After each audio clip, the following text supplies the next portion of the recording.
Well, sa makausap kumusta na usab kamong tanan, mga igsoon o mga kaigalaan ko din sa Dios, grasya, bendisyon, kalois to lang itong amahan sa gyapon. Manahunta ka na itong tanan o welcome sa another day of Bible study din sa programatang The Sovereign Grace Hour. Kauban nining inyong higalagan Andres Atop Jr. Kauban na sa nato din sa itong programa si Attorney Lemuel B. Atop nga diin na himong katabang din itong buluhaton din sa kahanginan. Salamat sa iyong mga pag-ampo o usab ka mo mga nagatabang financially aron nga kining ato nga programa din sa kahanginan magapadayon. Now, pagtimbaya nato di ay ato nga mga kaigsunon nga karong adlaw. Salamat sa Dios padangat kita niya nini nga bulan sa Hulyo, no? Og happy birthday nga to kang Sister Inday Sanchez din sa Tugbok. Happy birthday Sister Inday, ha. Sa mga ni Bardudong, mama ninyo og sa mga aposab, ha? Then, ato sab nga gitimbaya si Brother Federico Rofo sa tumakay sunan nga member din sa atong mission sa Tagum, no? Happy birthday, Brother Rofo. And then, ato sab nga parente di ay, mga atop din sa General Santos City, si Lulit Caras, no? Din sa Jinsan. Sani sa ato mga kaparintihan din sa maunga dapit sa General Santos. Mostano'y primo ng los sa kanyang tanan bisan pali sa iglesia sa Jinsan, no? O Pastor Mario Labawan, tayo makalugar ka, Pastor, ha? Kaya kung makalugar ka karong Sabado, usa ka sa mga lecturers, no? Or rather speakers, usa sa mga speakers sa ito ang ipatigayon nga quarterly fellowship din sa itong mission sa Labon, Sulop, Davao del Sur. Now, kung makadayon ka, mag-abot rin niya tadiya sa Sulop proper along the highway, no? Maningkamot may makagikan may di sa Davao Galasais. Karong Sabado na hapit sa 5. Mga kamot yung maghapon mga alas 6, so most probably abot may diha mga alas 7:30 siguro gyud, no? Diha sa Sulop niya kanan na ang magdungan na ta dito, no? Dungan ta padung dito sa mission. Okay? To sab nga reminder, no? Si Brother Pastor Julito Bagi, ang usa sa mga speakers, sila sab ni Pastor Roger Relatoris, Pastor Freddy Tarungoy, Pastor Mario Relatoris, Pastor Mario Labawan, no? O kang Brother John Ruben, then yours truly, no? Mao ni ang mga atong topic ana maigsoon, doctrinal ta, no? As the Lord leads, ha? Say panguna kanyo sa Ginoo minsaheng inyong dalhon, pero mubo ra po itong oras, no? Tag 30 minutos sa buta, ha? Kay considering daghan ta mga preachers anang umaabot na to nga quarterly fellowship and Thanksgiving sa mga mission din sa Labon. Sige, ato tas pagampoy, salamat di ay, ha? Na ang kabisita tagahapon di sa Bangkal, no? Hospital din kang Mrs. Dinyo, Ate Feli. O salamat, no? Kay kita-kita sabta nila ni mga kabataan, si Paul o si Jingjing. Of course, no? Kang Babes, no? Ibulo mo ko sa Babes, no? Ako kang cellphone mo diferensya or asa ka na gilupad ng imuhang text din ako nga wa man yun ako madawat, no? Pero ni ay text ako nadawat, no? Gikan ni sa listener nato din sa Davao, ha? Isa man na pastor, si kanan na ang Ma'am Elvie Kasipli, nga diin gahapon nag-text siya, inyo pa niya may buntag pastor, Attorney Lem, naminaw kami, salamat sa pagampo, salamat sa Diyos sa kakugi, kusog, nahatag sa inyo, pagpadangat sa balaang pulong. Praise the Lord. Salamat ani Ma'am Elvie, ha? No?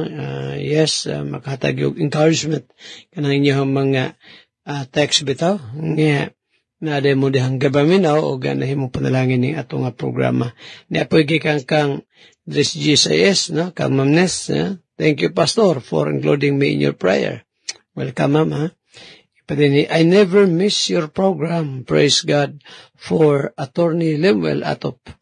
I learned the Word of God and knowledge of the law. He used knowledge of the law. He is a good speaker. To God be the glory. Nest from Jesus. Usa ka diha, ma'am, ha? Ma'am Nest, kuan ni sila. Kini atong mga listeners mo igsuon, mga senior na ni sila, no? Retired principal ni si sa high school din o sa mga schools din sa Davao. Unya kini si Ma'am Nest, unya si Ma'am Ilbisab, no? Sa government service po ni siya. Dugay po, no? O salamat ha sa inyong mapinri yung pagpaminaw ni atong programa. Sige, ato ta sa pag-ampo atong panugyan sa Ginoo kini ato ang mga gimbuhaton karong adlaw. Magapray ta. Salamat amahan nganing taknaa mausana sab namo imong mga pulong sa pagtuon gani ako pagampo ang imong kining panalanginan. Sila sab Lord nga naa sa balatian mag-extend ka sa imong healing hand kang durang kumpletong kayuhan bisan pagani sa kaasban ni ay si James usab Lord sa kang Ate Feli dinyo nga Lord na paron sa gani sa tambalanan extend nimo imong healing hand sa iyang kumpletong kayuhan. And then presab na ko Lord sa uban pang mga nagbalatian nga imong hatagan sa kayuhan. Even Lord akong gipangaliw po nimo silang mga naga-birthday karong adlaw sa kang Brother Federico Ropo de Stagom, sa Inday Sanchez ni Stogbok, bisa pag-Idris Jinsan, ang mga kaparente relative Lord, si Lolit Caras. Gusto naman nag-birthday, palangat sila ginustagahan pang mga tuigan sa iyang life, kauban ilang mga loved ones. Lord, i-bless sa imong mga pulong karon nga among pagatunan kauban ni Attorney Lemuel. Bless ka sa mga kaigsunan din sa church, kailang mga trabaho, negosyo, panginabuyan, even sa mga estudyante. Father, aming pagampo nimo, even sa among nga kanhi President D.I. Duterte, dito sa The Hague, Netherlands, nabangan mo siya Ginoo. Bless ba mong presente nga nasod karon o Ginoo nga amahan mga leaders, mga leaders sa sakto nga paagi Ginoo. Bless man again kini maong radio station. Salamat sa imong gugma, sa imong grasya, ug sa imong kaluoy. Ang imong ngalan o Dios dalahin ko ngayon sa uli katapusan. Sa ngalan ni Hesus Kristo aman among giampo. Kitugyan, kini nga tanan. Amen. Amen. Minasot ang magsuon ning usa ka awit din after this ato ang patalingugan ang mensahe gikas pulong sa Ginoo kauban ni Attorney Lemuel B. Atop.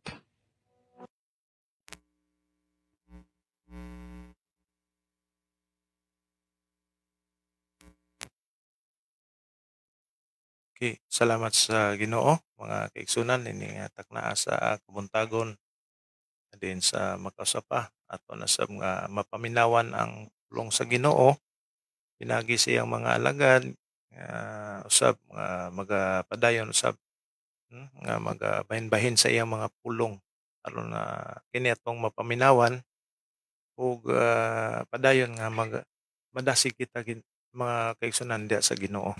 Okay, salamat sa Ginoo sa tibok gabi natong pagkatulog o pagpahulay. Ihatag kaniya kanato ang linaw ug ang proteksyon. Okay, akong pagtimbaya sa matag usa kanato nga naminaw nining taknaa diha sa tungwol sa Facebook o diha sa to ang live karon nga nagtanaw. Kaya akong pagbasahon ang mga mensaheng gipadangat o sa mga kaigsunan nga nagtanaw karon no atong i-acknowledge ang inyong mga presensya dinhi ning dapita sa ato ang Facebook. Okay, una dinhi si Brother Tuto de la Cruz sa Tagum City. Okay, dinhi usab kay Brother Well Abrantes. Okay, Brother Well, Pastor Well Abrantes diha sa Mawab, Davao de Oro. Okay, usab dinhi kay Brad Dante Lusada. Okay, Brad Dante, good morning. May pagpaminaw sa nimo diha. Og dinhi kay Sister Tiding Ocularis Makiling Casanova. Dinhi kay Pastor Ray, Pastor Ray Jaris. Diya sa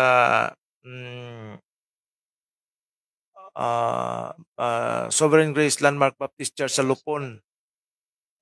O dinhi kay Diding Oculares Makiling Casanova sa iyang mensaheng gipadangat. Matod pa niya, mayong buntag Pastor John Ruben o Attorney Lemuel Atbi Atop, Pastor Andres Atop Jr. og sa tanang naminaw nga mga kaigsuonan, dalaygon ang pulong sa Dios.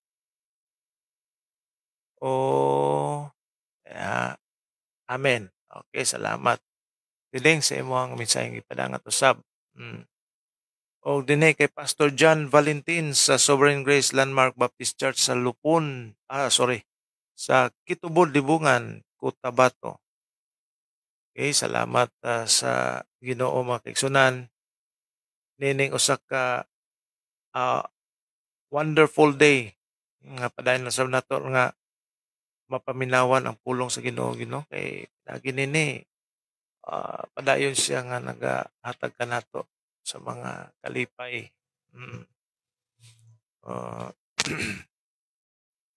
Nini nga kabuntagon sab dinhi sa among dapit mga kaigsunan. Tulo taligsik pod. Unta diya sa inyong dapit sab no.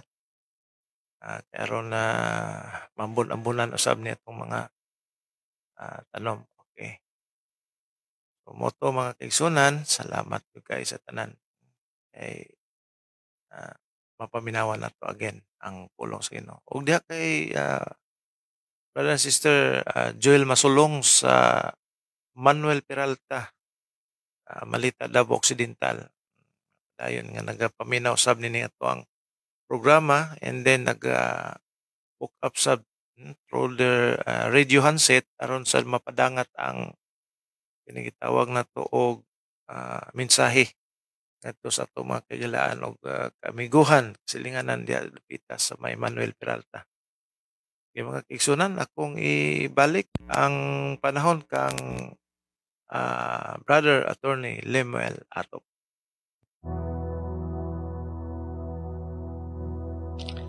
Amen. Praise the Lord. Salamat sa mensahe sa awit. The love of God.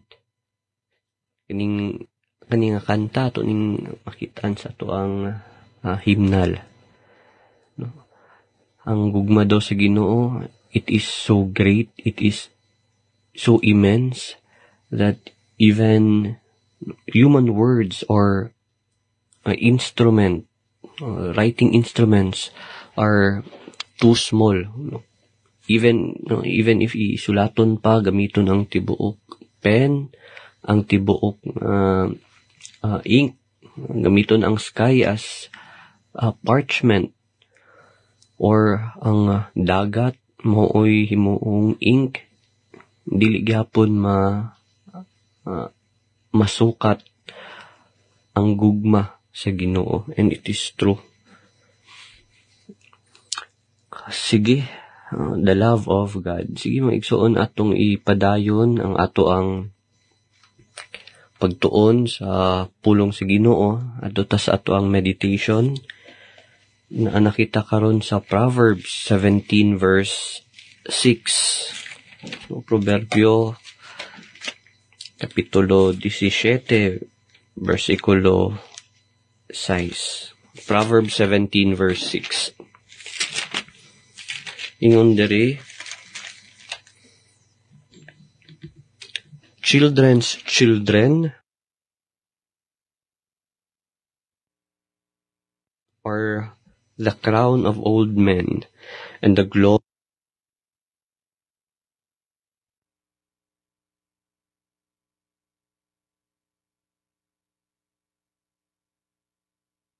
of children are their fathers. Dahil sa Cebuano, ang mga anak sa mga anak maoy purong-purong sa mga tawong tigulang, ug ang himaya sa mga anak mao ang ilang amahan. So, makita diri mga igsoon, ingon diri, children's children are the crown of old men. Makita nato diri nga kung makitaan sa usa ang iyahang apo, grandchildren, this is considered already a crown. Iginaisip na kini nga purong-purong. Why? No, because a crown, it is a mark of honor. Timaan ka lang timaan sa dungog, sa kalipay, joy, and blessing. So, kung ang tao, taas iyang kinabuhi nga makitaan niya iyang anak, or iyang mga anak nga mag-raise pud og godly nga mga bata, o makita niya nga ginapanalanginan kini, it is already a joy to him.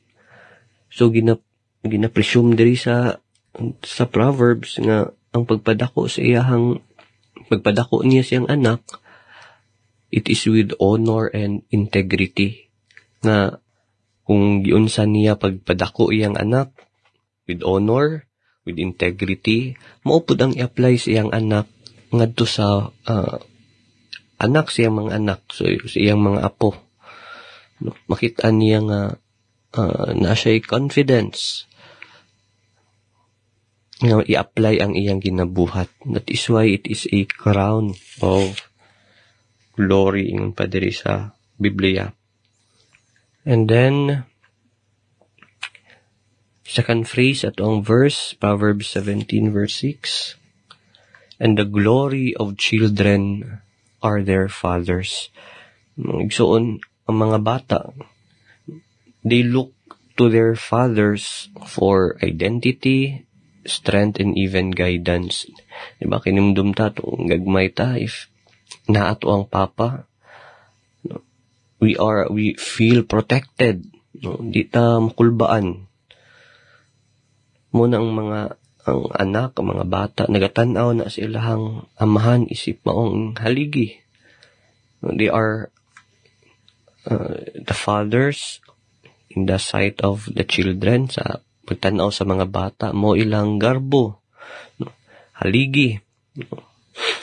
So, ato makitaan diri when the father is godly, wise, and honorable, makitaan ka ang source of pride and stability sa mga bata. Diyos no, makitaan niya nga Diyos no, maayo og matarong ang amahan nila. Mao kining mahimong kalig-on, strength sa mga bata. Mo nang makita to that the father figure is foundational, especially kung ang mga bata mo ang gagmay pa. In their formative years, as I've said, ang amahan mo ang image sa security. Not just security, na authority. Mo pong manghatag og gugma og disiplina. So kung makita nato ang amahan magkulang, fails, or wala ang presensya sa amahan, naadyo'y epekto kini sa pagdako sa mga bata. The child's sense of worth and safety and even faith may suffer deeply. Mag-change or mag-reflect kini sa direction sa mga bata. Nung ato makitan diri mga igsoon nga ang tinuod nga purong-purong, the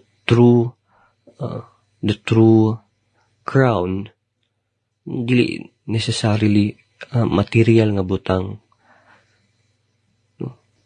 naa makitaan dira sa of course sa Ginoo, our trust in Him, and on things that are not material, just like ang mga anak o ang mga apo.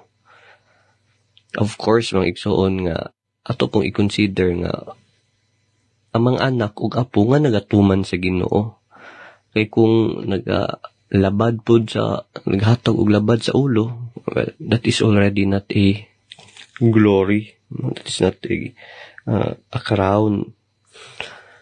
And then, kita na to ang importance sa presensya sa father sa mga bata, especially nga nagadako pa ang mga bata. Sige, maigsuon na ato ning ipadayon tong meditation sa sunod nga higayon. Mag-aadto kita sa pagtuon sa doktrina sa grasya. So nahuman na nato ang pagtuon ang the doctrine of the callings, the different callings of God. So ato ning let's review it. Una na ay gitawag na to nga general call of God, or what we call the outward call or external call. Kaning pagtawag, it includes all the people in the world. General call, tawag kani.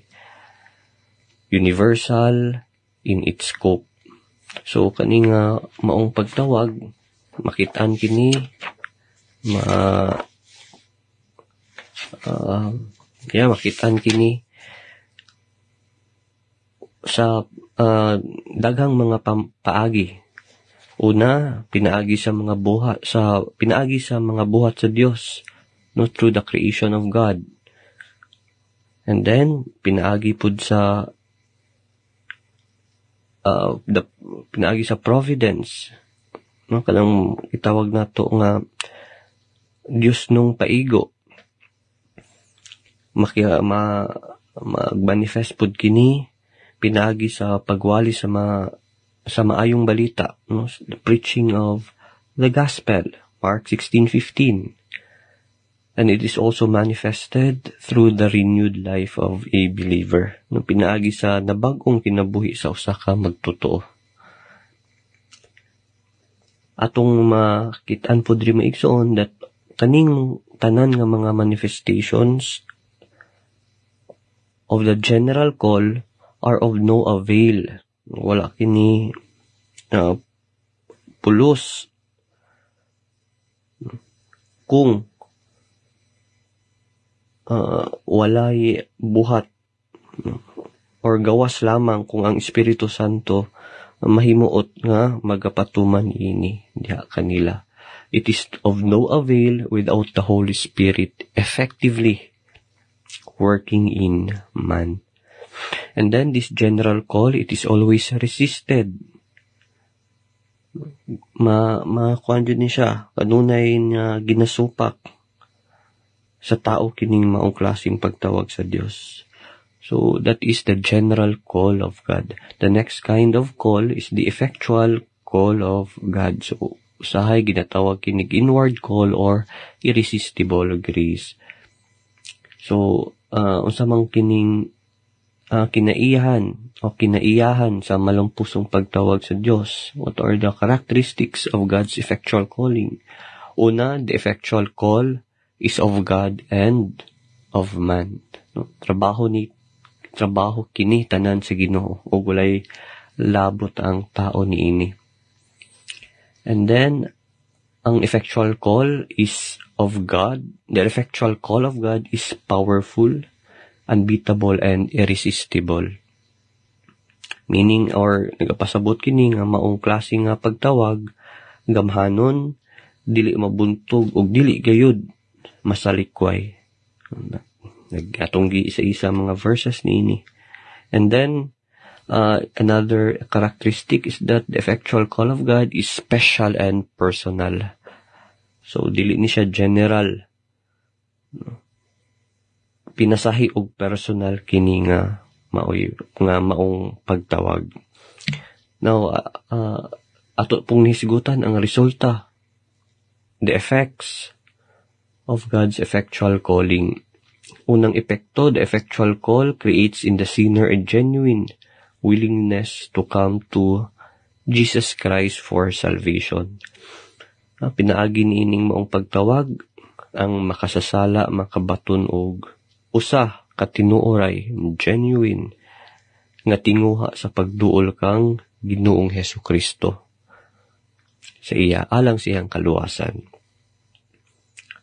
No, atong gisigutan pod under this result nga before or prior to this special inward work of grace, the sinner always kanunay reject the gospel message. But in the effectual call of God, the spiritual ears of the sinners are opened. And then, another result is that pinaagi sa maong malampusong pagtawag sa Diyos, mausab sa kalit ang kahimtang sa makasasala. No, there is drastic or dramatical changes in the state of the sinner. Unsa man ang kalit nga changes, and that is from death to life, from darkness to light. Then the effectual, third result, the effectual call presents us into glorious fellowship of Jesus Christ. Pinaagi sa maong pagtawag, kini maghatod kanato ngadto sa mahimayaong pakigsandurot uban ang Ginoong Hesukristo. Fourth result is the effectual call of God results in a life of having peace with God as well as finding the peace of God. No, ato na differentiate ang duha. Sige mga igsoon, ana pa ikalima ang malampusong pagtawag sa Dios may usa ka pagtawagikan sa kahugawan ngadto sa pagkabalaan. The effectual call of God is a call from uncleanness to holiness. And last, the effectual call of God is a call to grace and eternal glory.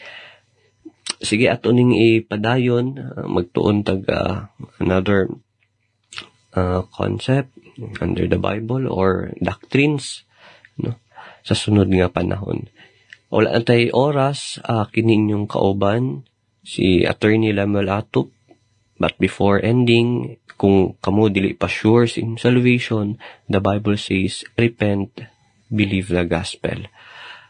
Again, kauban nyo karon si Attorney Lemuel Atup with Pastor Andres Atup Jr.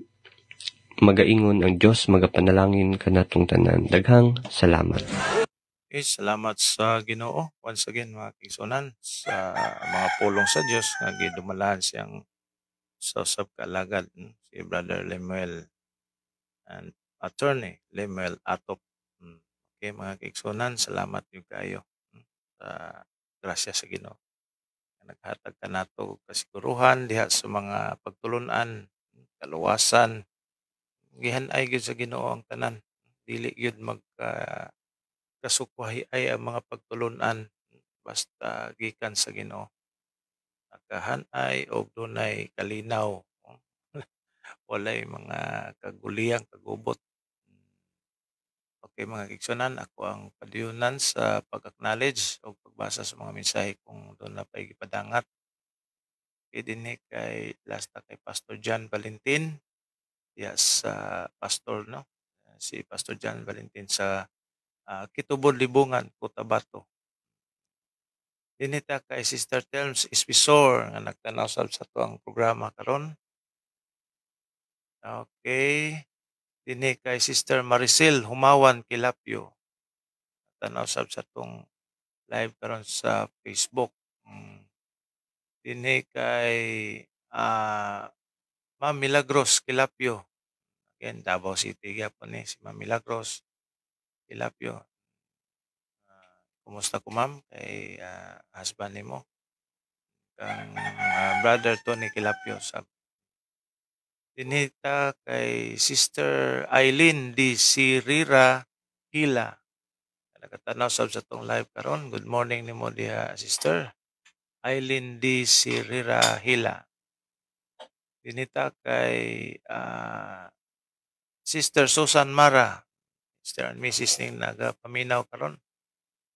Si Sister Susan Mara o si Brother and Pastor Romel Mara. Diya sa New Bohol, Bansalan. New Bohol, Barangay Managa, Bansalan, Davao del Sur. Salamat kay sa Ginoo sa iyang mga pag-atiman kanato, pag-umuma, pinagis sa padayong pagdasig sa pagpaminaw sa pulong sa Ginoo. Yung mga kaigsunan, wala naman no. Okay, ug naipahabol nga mensahe ato nang ibasahon after sa second portion. Ihatag na ko pagbalik panahon kang Pastor Andres Atok sa pagdumala usab sa pulong sa Ginoo.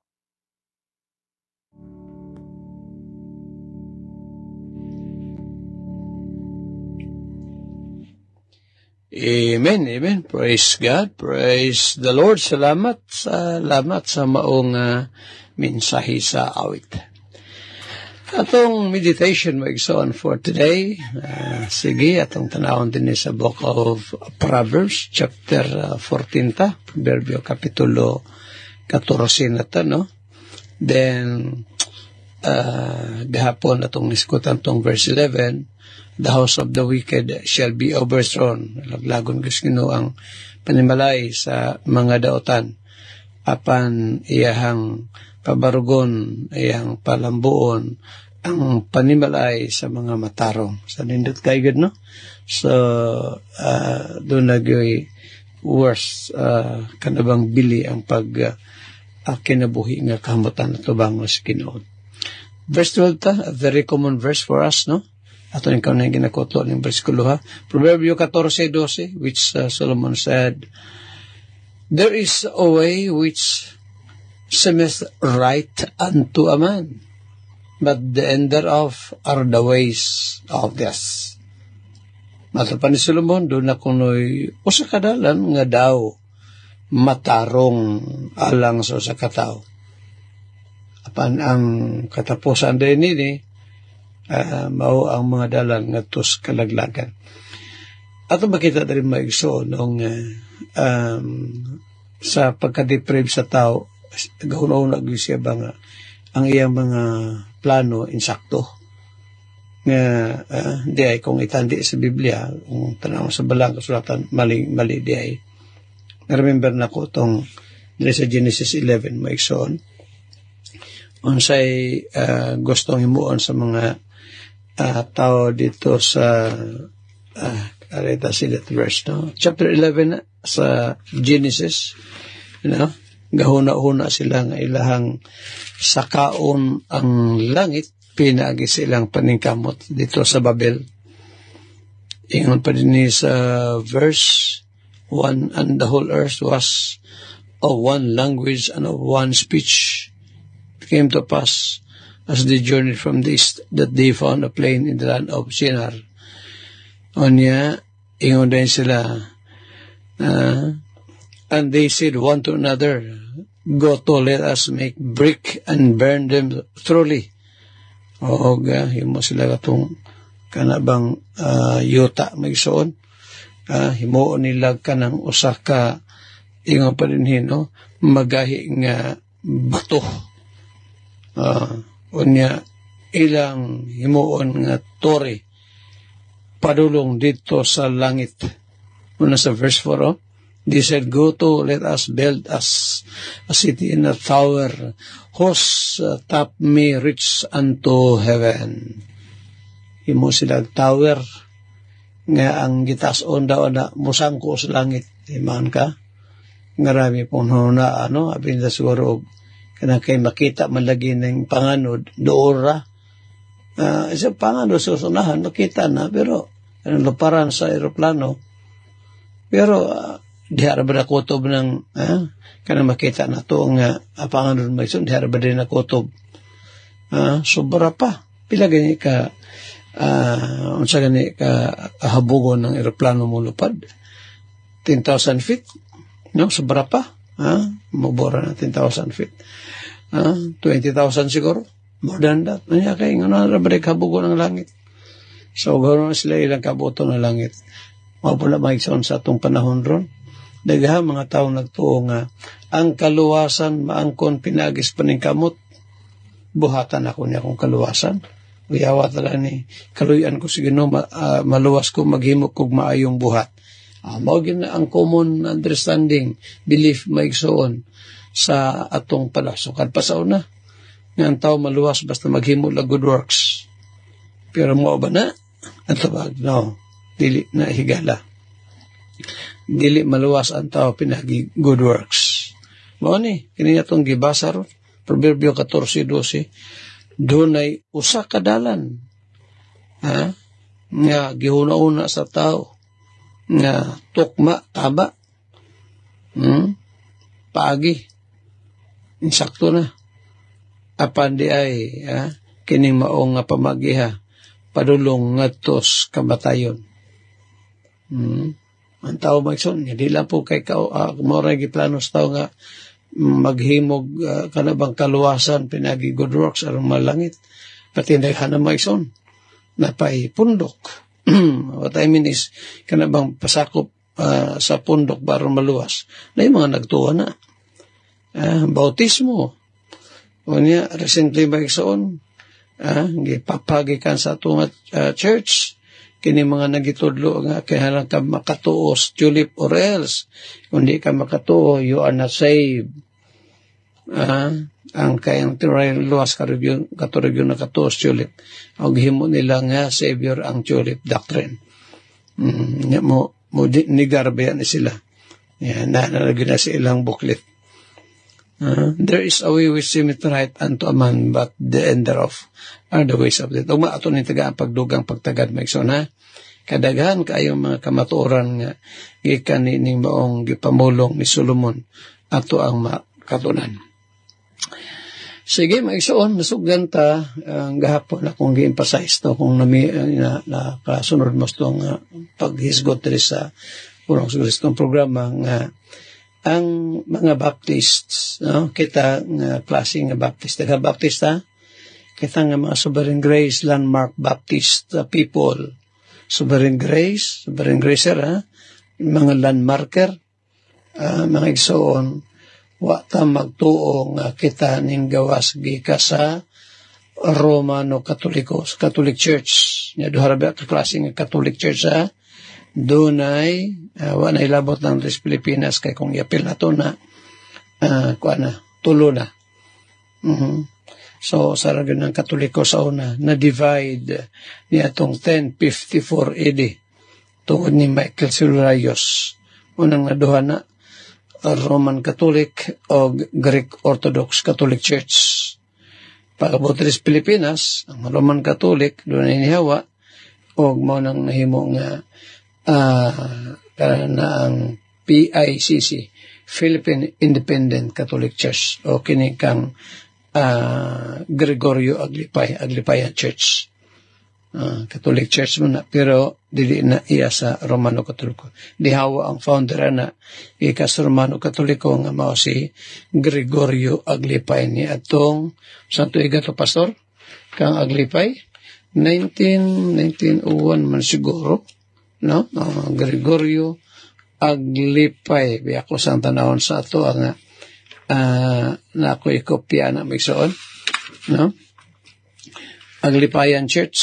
Nasa mantong ni ako'y kuha po ni kining ato ang Nara Philippine Independent Catholic Church number 24. 1902. No, natukod ka na dito sa Manila, Philippines. Okay. So, magsoon, kita nga mga Baptists. Wala mo Bautista. Wala tang Bautista sa Katoliko. Gumikan kay. Sa history, magsoon, ang Catholic Church, kanhi magsoon, Baptist ka na. Mao ba, Pastor? Mao niya itong tagad. O sa kunang sutig ganiha, nasugod ron maigsoon ato ang isigutan ning booklet ni Dr. G.M. Carroll sa The Trail of Blood na mo ni kini nga maong booklet ayok nga na mo ni o kung wala manggaling pagampo mo pwede mo makapasirok na to ang gamay ra man siya nga booklet actually kuan ni siya kung dagkong pagkaliteran ni baga gyud ni so ato isgutan mo igsoon kining kang Dr. G.M. Carroll nga booklet The Trail of Blood mo ni no ang tunob sa dugo anong gitawag na Trail of Blood Pastor gumikan kay ang ang kasaysayan sa kasimbanan sa atong Ginoong Kristo maigsoon nga kuan ni subayan is kalabang dugo, anong dugo man to kay kadaghan sa mga Baptists ang gipamatay ni atong Dark Ages. Sa Dark Ages maigsoon grabing mga Baptist ang gipamatay. 55 to 56 million Baptist maigsoon panahon sa Dark Ages. Mao nang gitawag siya og Dark Ages, no? Mangit-ngit nga kapanahonan. Okay, now, so, i-review na to kadali, maigsoon, kay sa ako nag-ingon, isagutan na to ng history, kasaysayan, sa mga Baptist. Na-mention ako many times, no? Panyana na report sa ito ang kanang booklet ni gibasehan kang Dr. Jim Carroll, The Trail of Blood, no? Tunog sa dugo. Ang mga marka sa iglesia sa Bagong Testamento, marks of the New Testament Church. So, mo gini ang atong gikuag reference maigsoon, ha? Atong kang Janti Christian, History of the Baptist, Volume 1, Volume 2, o sa uban pang mga libro. So, kasabay ulo sa iglesia sa atong Yesus Kristo. Maigsoon ulay-lay, no? Ang ulo sa iglesia nga gitukod ni Yesus Kristo, si Kristo Jesus mismo. No? Siya ang ulo ni magtutukod. Its head and founder of the New Testament Church is no other than the Lord Jesus Christ Himself. He is the lawgiver. Siya mong tighatag sa balaod. Ang church maigsoon, no? So He is the lawgiver. The church is only the executive. Ako ni ko na yung mention this to programa nga si Christ mauang ulo nga magtutukod sa iglesia. Ang iglesia maula maitig patuman sa mga balaod ni Ginoong Hesukristo. Dili siya kanana ang kanang tighimo niini. Matthew 16:18 yung pa ni Christ din na, Thou art Peter, and upon this rock I will build my church. Si Christ ang magtutukod, no? I will build my church, and the gates of hell shall not prevail against it. Ang gawom sa bisa pa daw ang gawom sa kamatayon, dili yun makabuntog siyang iglesia. That's Matthew 16 verse 18. Unya, napailaing verse maigsoon, Colossians chapter 1 and then verse 18. Kining mao nga mga bersikulo maigsoon, pamatuod ni nga walay laing ulo sa iglesia si Ginoong Kristo gyud. Ingon pa din no? Verse 18. And He is the head of the body, the church, who is the beginning, the firstborn from the dead, that in all things He might have the preeminence. So, kinsa ang head maigsoon, ulo, sa maong lawas nga maong iglesia, wala laing kundili si Ginoong Hesukristo. Okay, no? So, unsa ba ang rule of faith and practice nato? Ang bugtong lagda sa tuang kuan, no? Basehan sa tong pagtuo, no? O ang mga gimbuhaton ini, rule of faith and practice, walay lain kundili Biblia lamang. Ang Biblia, moni maigsoon, wala ta mag-agad sa ato nga sa mga doktrina outside of the Bible, no? Dili sa Biblia gyud nabase ang mga doktrinang gibilin sa atong Ginoong Kristo. 2 Timothy chapter 3 verse 15, may atong basahon kadali maigsoon. Atong tanawon sa ikaduhang Timoteo kapitulo 3 sugot sa versikulo 15. 2 Timothy chapter 3, then verse 15. Yung pa ni Paul kang Timoteo, and that from a child thou hast known the Holy Scriptures. So, ang Biblia may isang kitawag kiniog, Holy Scriptures, no? Bala ang kasulatan. Holy Scriptures, which are able to make thee wise unto salvation through faith which is in Christ Jesus. So, ang bala ang kasulatan muhatod sa tao, magatudlo sa tao, kung si kinsa ang manluluwas o makaluwas. Na din kung ang tao magsuon, kana bang matuluan sa pulong sa Ginoo, pinaagi sa grasya sa Dios. Ingon pa din ni Apostol Paul nga atong gibasa karon nga again ingon din sukad sa imong pagkabata Timoteo, ikaw nakasabot na sa balaan nga kasulatan nga magahom sa pagtudlo kanimo ngadto sa kaluwasan pinagi sa pagtuo kang Kristo Jesus. Verse 16, ingon din all scripture is given by inspiration of God. Di buong kasulatan. Gituga kuno sa Dios o gituga gyunis Ginoo. O naani kapuslanan. Alang sa pagpanudlo, alang sa pagmamadlong, alang sa pagpanulid, o alang sa pagmatuto, sa pagkabatarong. So, muna kasulatan magsoon, mo badlong na to, patudlo ka na to, mumaymay ka na to, ug mugiya.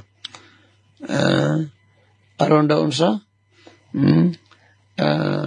pagmatuto, sa pagkamatarong. Aron ang tao, verse 17, that the man of God may be perfect or mature. Mahingpit siya. Ang tao sa Diyos mahingpit, mas sinangkapan alang sa tanang maayong pinuhatan. Dili tinuod ng magsikag basag Bible mabuang ang tao. Namaw ha, kay daghang kay mga tao mag-ison, way panahon sa Biblia, pero mga buang. Masaya nabuangan, pastor? Nabuang sa bisyo, nabuang sa, nabuang na computer. May maning computer, mga kiling na atay gadget may son, mayo ka ini. Katabang na to ni. Isa pa din sa itong radio program. Pero, kung sobra po na ito gamit nga, di na ta mo basag Biblia tungod kay diha na ta perminti mag-tanaw sa ito ang cellphone, dili na gilpon na maayo, ha? Okay, nabalikan na ito ni Megsoon. So, kasi founder gani sa Iglesia sa Hesus Kristo, walay lain si Ginoong Hesus Kristo ang founder. Onya, it's only rule of faith and practice, no other than the Bible, no? Biblia, yun, walay lain. Karon, unsay ngalan sa Iglesia sa Hesus Kristo. Maigsoon, daghag ngalan ni. Itawag ni maigsoon. No? Pag yung ngalan, what I mean is, di good maingon ni Bubang nga, kanang maorganize ang proper noun niya. Kaya ang kasimbanan sa itong Hesus Kristo, gipanagtawag ka ng iglesia, mga iglesia. No? Gitawag na sa daghang ngalan. Gitawag una, na-mention nato na sa itong programa, ang sangon tawag kanila sa mga kaaway, ipanagtawag sila mga Christian. Di ba? Asa ito na ito mabasa nga, maunay katong pundok o grupos nga mga sumusunod ni Kristo Jesus, na matong yung iglesia, nagakaiusa sila. Asa ganun, unas lagi sugdi pagtawag o mga Kristoanon, dito sa Antioquia. Sa Antioch. Asa na mabasa, Pastor? Naa sa Buhat, Kapitulo, sa Kapitulo ha? Kapitulo 11, Acts chapter 11, and then verse 26. Kini, kuan lang ni Lakwit sa ni Magson ha? Ato lang sa ning recap ni ato ang mga niaging lesson. Kay sa ako nang giingon, so good karon atong himay-himayo ni kasaysayan sa kasimbanan tungod sa Kristo apil tong sa dark ages, no? Nira 11:26 ingon din sa verse 26, and when he had found him, no, si Barnabas, si kaplagan niya si Pablo. He brought him unto Antioch. Hidala mismo ni Barnabas, si Saul of Tarsus, nga bago pang nakabig atong panahon na. And it came to pass that a whole year, they assembled together themselves with the church. Ito sila, kauban sa iglesia sa Antioquia, and taught much people. And the disciples were called Christians first in Antioch. Sa muna hingalan sa mga unang mga Kristiyano na maigsoon, mga tinuran sa itong Ginoo. Ug ba, di pala ni maigsoon, ate oras, no? Ito ni padayon ni paghisgot, mahitungod sa kasimbalan sa itong Ginoo Kristo. Higala, ikaw karon, wala pa sa natin kaluwasan, ay misay, come to repentance, then trust Christ as your Lord and personal Savior. Handurugma, sa mga takna, sa mga estasyon, inyong higalas kahanginan, Andres Atob Jr. manamilit, magaingon ng Diyos, magapanalangin, kadatong tanan. Daghang salamat.